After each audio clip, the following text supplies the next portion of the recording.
Hi everyone, welcome back to channel. कैसे हैं आप सब? दोस्तों चलिए इस वीडियो की शुरुआत करती हूँ एक इंटरेस्टिंग एग्जांपल से। एक फार्मर को सीड्स बोने का सही समय, क्रॉप्स को नर्चर करने का और पेस्टिसाइड्स का इस्तेमाल करके क्रॉप्स को पेस्ट से बचाना ये सब आता है, राइट? पर क्रॉप्स का बेस्ट प्राइस हासिल करने का की है सही समय पे उसे हार्वेस्ट करना, क्योंकि अगर वो क्रॉप्स को बहुत जल्दी हार्वेस्ट करता है उसे मनचाही क्वालिटी नहीं मिलेगी, क्योंकि क्रॉप्स पूरी तरीके से राइप नहीं हुए होंगे। वहीं अगर वो बहुत लंबा वेट कर जाता है, अगेन क्रॉप्स मनचाही क्वालिटी के नहीं होंगे। अब बात करते हैं म्यूचुअल फंड्स की, जो कि सेम ही डायलेमा फेस करते हैं। तो म्यूचुअल फंड स्कीम्स को कब सेल या फिर एग्जिट करें, ये इंपॉर्टेंट हो सकता है, क्योंकि आप म्यूचुअल फंड से तभी अच्छे रिटर्न्स कमा सकते हैं जब आप उन्हें सही टाइम पर सेल करते हैं। अब म्यूचुअल फंड इन्वेस्टर्स अक्सर ये क्वेश्चंस पूछते हैं कि क्या मुझे प्रॉफिट्स बुक करने के लिए अपने म्यूचुअल फंड्स सेल करने चाहिए? स्टॉक मार्केट क्रैश हो गया है, क्या मुझे म्यूचुअल फंड से एग्जिट कर जाना चाहिए? और मेरा म्यूचुअल फंड ना तो ऊपर गया है और ना ही नीचे, मैं सेल करना चाहता हूं। ये सभी रीजंस आपके म्यूचुअल फंड इन्वेस्टमेंट्स में से एग्जिट करने के हो सकता है सही रीजंस ना हो। नाउ म्यूचुअल फंड्स में प्रॉफिट बुक करने से हो सकता है आप अच्छे परफॉर्मिंग म्यूचुअल फंड्स यानी कि विनर्स को सेल कर दें और बुरे परफॉर्मिंग म्यूचुअल फंड्स यानी कि लूजिंग वंस को होल्ड ऑन करके रखेंगे। ऐसा इसलिए क्योंकि म्यूचुअल फंड अच्छा कर रहा होगा, क्योंकि वो वेल मैनेज्ड होगा और उसे शॉर्ट रन में एग्जिट कर जाने से आप लॉन्ग रन में हायर रिटर्न्स नहीं कमा पाएंगे। तो अपनी म्यूचुअल फंड स्कीम्स में से एक इंसान को आखिर कब एग्जिट करना चाहिए? दोस्तों आज की वीडियो में हम बात करने वाले हैं उन फंडामेंटल क्यूज की जो कि बता सकते हैं कि कब एक म्यूचुअल फंड में से एग्जिट करना चाहिए। ऑल्सो मैं आपको इनसाइट्स दूंगी कि आपको कब इंतजार करना चाहिए इसके पहले कि आप म्यूचुअल फंड से एग्जिट कर जाएं। सो प्लीज इस वीडियो को स्किप ना करें, इसे केयरफुली देखते रहें। और लास्टली, अगर आपको ये वीडियो हेल्पफुल लगी हो तो लाइक करना ना भूलिएगा और हमारे चैनल को सब्सक्राइब भी कर लीजिएगा और साथ ही बेल आइकन को भी हिट कर दीजिएगा ताकि आपसे कुछ मिस ना हो। दोस्तों ध्यान रहे कि ये वीडियो सिर्फ एजुकेशनल पर्पसेस के लिए है। जो फंड्स इस वीडियो में मेंशन किए जा रहे हैं वो सिर्फ एक एग्जांपल है, ना कि कोई हमारी तरफ से रिकमेंडेशन। कोई भी फाइनेंशियल डिसीजन लेने से पहले हमेशा अपनी रिसर्च खुद करें या किसी एक्सपर्ट को कंसल्ट कर लें। ऑलराइट, सो वीडियो की शुरुआत करते हैं।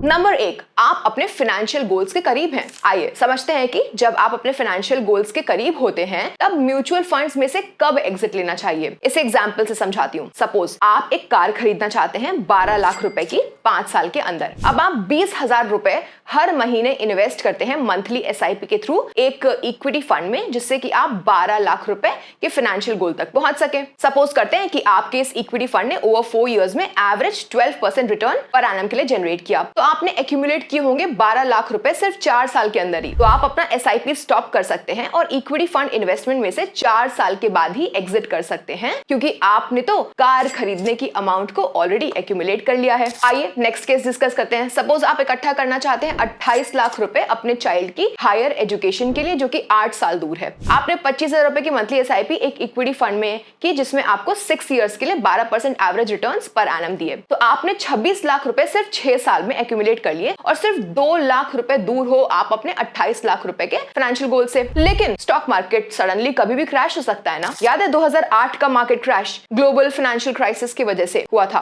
और मार्च 2020 का स्टॉक मार्केट क्रैश कोविड-19 पैंडेमिक की वजह से हुआ था। तो अगर ऐसा होता है तो आप अच्छा खासा अमाउंट अपने इक्विटी फंड इन्वेस्टमेंट में लूज कर देंगे और अपने उस फाइनेंशियल गोल तक रीच करने में फेल कर जाएंगे। तो मार्केट एक्सपर्ट्स रेकमेंड करते हैं कि अगर आप अपने टारगेट से रीजनेबली करीब हैं, इस एग्जांपल में जैसे आपने 26 लाख रुपए ऑलरेडी एक्यूमुलेट कर लिए और आपको सिर्फ और सिर्फ 2 लाख रुपए चाहिए अपने 28 लाख के फाइनेंशियल गोल्स तक पहुंचने के लिए, तो आप अपने इक्विटी फंड को एग्जिट कर सकते हैं और उस अमाउंट को बैंक FD या लिक्विड फंड में ट्रांसफर कर सकते हैं, जिससे कि आपका कॉर्पस प्रोटेक्ट रह सके। नंबर 2 रीजन, म्यूचुअल फंड्स के फंडामेंटल एट्रीब्यूट्स में चेंजेस हो गए हैं। दोस्तों म्यूचुअल फंड के फंडामेंटल एट्रीब्यूट्स समझने से पहले आइए मैं आपको समझाती हूँ कि क्यों एक इंसान म्यूचुअल फंड में इन्वेस्ट करता है। आखिर देखिए, फाइनेंशियल गोल्स को अचीव करने के लिए वो म्यूचुअल फंड्स में इन्वेस्ट कर सकता है जो उसके रिस्क टॉलरेंस से लाइक मैच करता हो। एक इन्वेस्टर ने एक म्यूचुअल फंड हो सकता है इसलिए चूज किया हो जो उसके रिस्क प्रोफाइल से मैच कर रहा है, हालांकि बाद में फंड ने हो सकता है अपने फंडामेंटल एट्रीब्यूट्स ही चेंज कर दिए हो और अब वो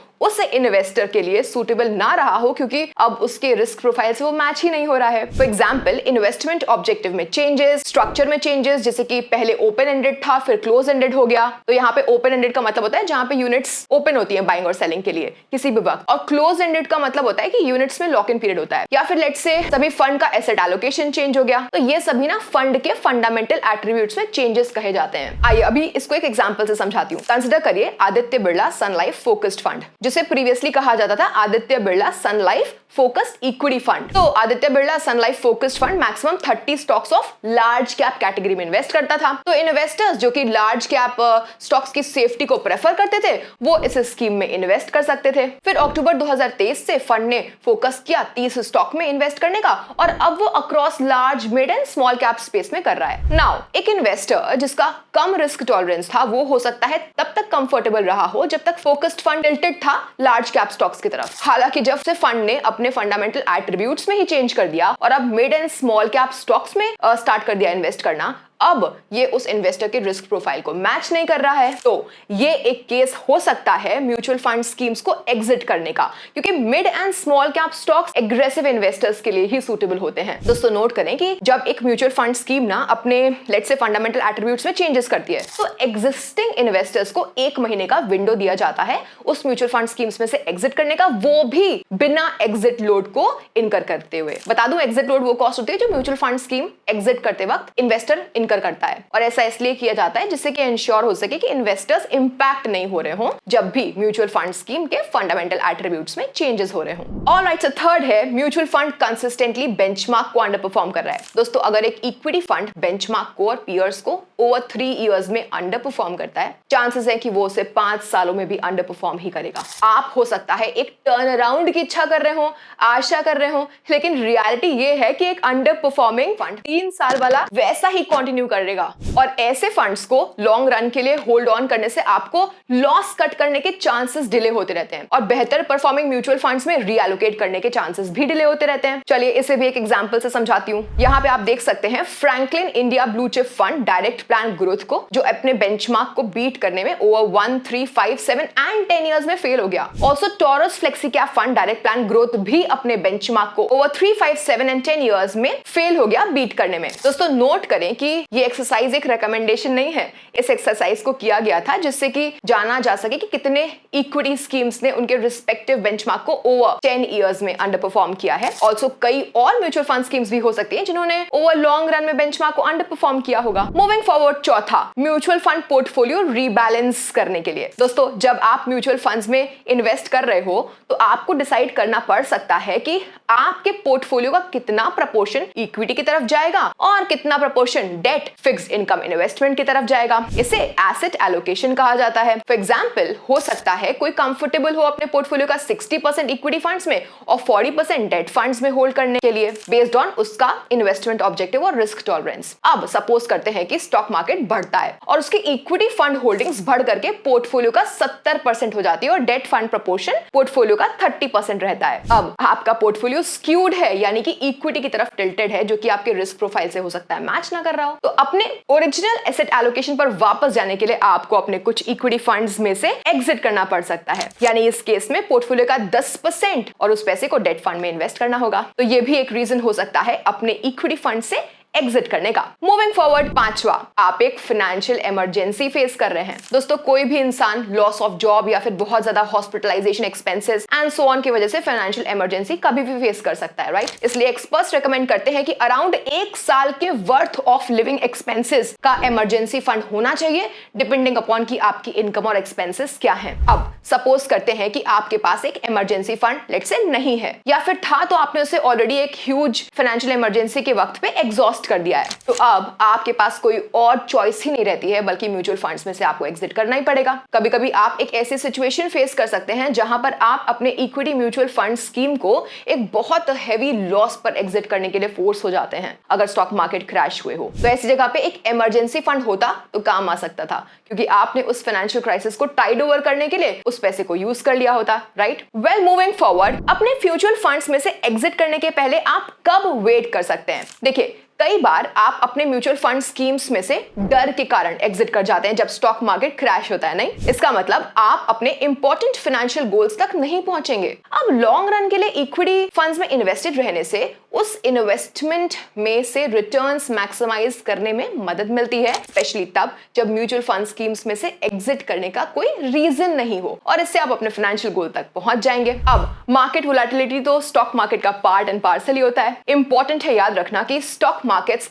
अप्स एंड डाउन्स के साइकिल से गो थ्रू कर सकते हैं। अगर हर बार जब मार्केट डिप होता है तो आप इक्विटी फंड सेल कर देते हैं, आप पोटेंशियल रीबाउंड्स को मिस आउट कर सकते हैं। फॉर एग्जांपल, मार्च 2020 में पैंडेमिक में हुए मार्केट क्रैश के दौरान कई इन्वेस्टर्स जिन्होंने अपने इक्विटी फंड्स को होल्ड किया ना, उन्होंने स्टॉक मार्केट रिकवरी के बाद बहुत अच्छे खासे गेन्स देखे। दोस्तों, सेकंड रीजन जब आपको अपने म्यूचुअल फंड्स में से एग्जिट करने से पहले वेट करना चाहिए, वो ये है कि एक investment style out of fashion हो गई है। दोस्तों, म्यूचुअल फंड्स स्टॉक्स पिक करते वक्त ना अलग अलग अप्रोच फॉलो करते हैं। फॉर एग्जांपल, कुछ ग्रोथ इन्वेस्टमेंट स्टाइल फॉलो करते हैं, वहीं कुछ वैल्यू इन्वेस्टमेंट स्टाइल को फॉलो कर सकते हैं। ग्रोथ इन्वेस्टमेंट स्टाइल बता दूं, ऐसी कंपनीज को ढूंढने में फोकस करता है जो कि अपने रेवेन्यूज और अपने प्रॉफिट्स में अपने कॉम्पिटिटर्स के कंपैरिजन में सब्सटैंशियली ग्रो कर सकते हैं। और वहीं वैल्यू इन्वेस्टिंग स्टाइल फोकस करता है ऐसी कंपनीज को आइडेंटिफाई करना और उसमें इन्वेस्ट करने का जिनके स्टॉक प्राइसेस उनकी इंट्रिंसिक वैल्यू या ट्रू वैल्यू से कम हो। तो एक out of favour investment style किसी को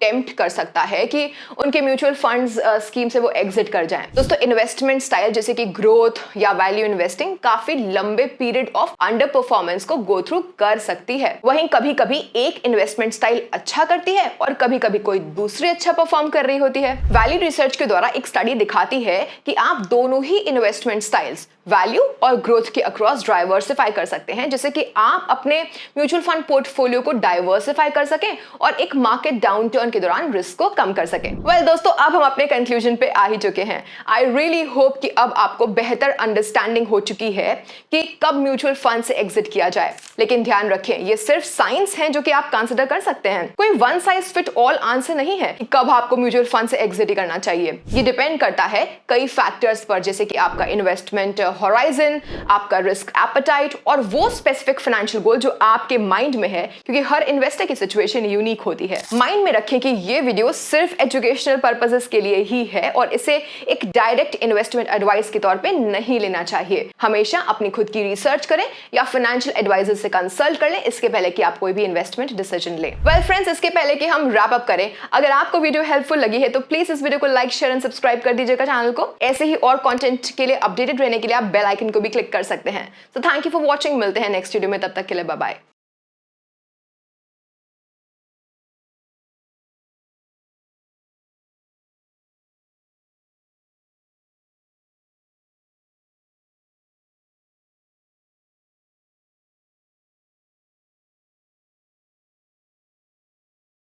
Mutual fund investments are subject to market risks. Read all scheme-related documents carefully.